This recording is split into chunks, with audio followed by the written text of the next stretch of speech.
భారీ వర్షాలతో అల్లూరి సీతారామరాజు జిల్లా చింతూరు డివిజన్లో మరోమారు వరద భయం మొదలైంది. ఎగువన కురుస్తున్న వర్షాలతో శబరి, గోదావరి నదుల్లో వరద పెరిగింది.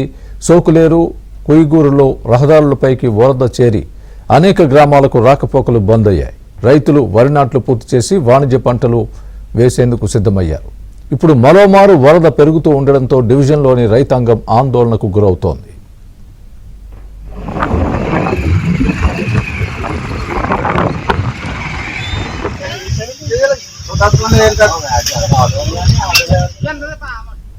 గోదావరి వరద ఉధృతితో అంబేద్కర్ కోనసీమ జిల్లాలోని కాజ్వేలపైకి వరద చేరుతోంది. పి గన్నవరం మండలంలోని కాజ్వేలను వరద ముంచెత్తింది.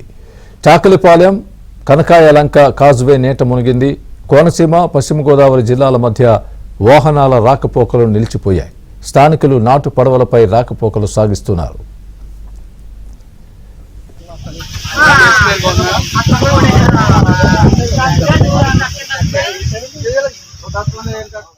వరద ఉధృతితో లంక గ్రామాల ప్రజల్ని సురక్షిత ప్రాంతాలకు తరలిస్తున్నారు. రాజమండ్రి సమీపంలోని గోదావరి పరివాహక ప్రాంతంలో 3 లంక గ్రామాల ప్రజల్ని పునరావాస కేంద్రాలకు తరలించారు. గోదావరి వరద ఉధృతిపై మరింత సమాచారాన్ని మా ప్రతినిధి రాజాబాబు అందిస్తారు.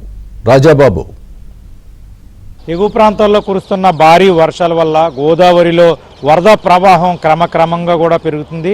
ఎగువ ప్రాంతాల నుంచి భారీ స్థాయిలో వరద నీరు గోదావరిలో చేరటం వల్ల గోదావరి క్రమంగా కూడా పెరుగుతుంది. ధవళేశ్వరం కాటన్ బ్యారేజీ వద్ద కూడా గోదావరి నీటి మట్టం కూడా పెరుగుతుంది. ఎగువ ప్రాంతాల నుంచి భారీ స్థాయిలో వరద నీరు చేరటం వల్ల గోదావరి పరివాహక ప్రాంతంలో ఉన్న లంక గ్రామాలను కూడా అధికారులు పునరావాస కేంద్రాలకి తరలించడం జరిగింది. మనం ప్రస్తుతం ఇక్కడ రాజమండ్రి పుష్కర్ ఘాట్ దగ్గర ఉన్నాము. ఇక్కడ విజువల్స్లో చూడవచ్చు గోదారమ్మ పరవళ్లు తొక్కుతూ ప్రవహిస్తున్న దృశ్యాలను కూడా మనం విజువల్స్లో చూడవచ్చు.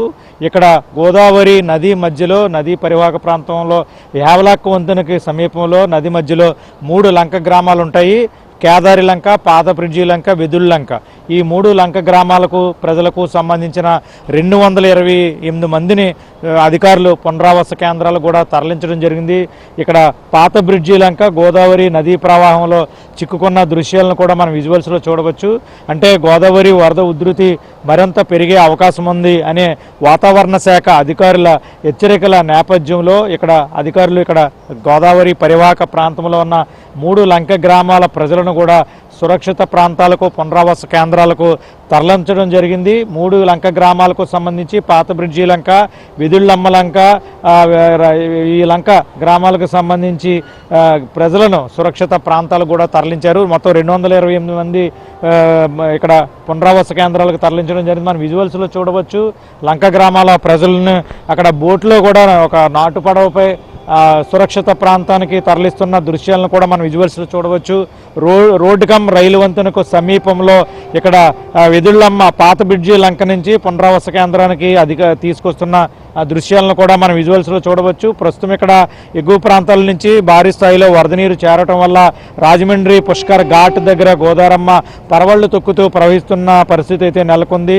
ప్రస్తుతం ఇక్కడ వర్షాలు కాస్త తగ్గుముఖం పట్టినప్పటికీ కూడా ఏజెన్సీ ప్రాంతంలో విలీన మండలాల్లో ప్రస్తుతం కూడా భారీ వర్షాలు కురుస్తున్నాయి. ఈ వర్షాల వల్ల గోదావరిలో స్వల్పంగా వరద ఉధృతి పెరిగే అవకాశం ఉందని కూడా జలవనరుల శాఖ అధికారులు అంచనా వేయడం జరిగింది. ఇప్పటికే రెవెన్యూ అధికారులు కూడా అప్రమత్తమయ్యారు.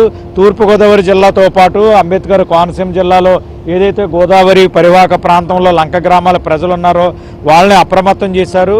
ప్రస్తుతం అయితే కనుక ధవళేశ్వరం కాటన్ బ్యారేజీ వద్ద స్వల్పంగా గోదావరి వరద ఉధృతి పెరుగుతుంది.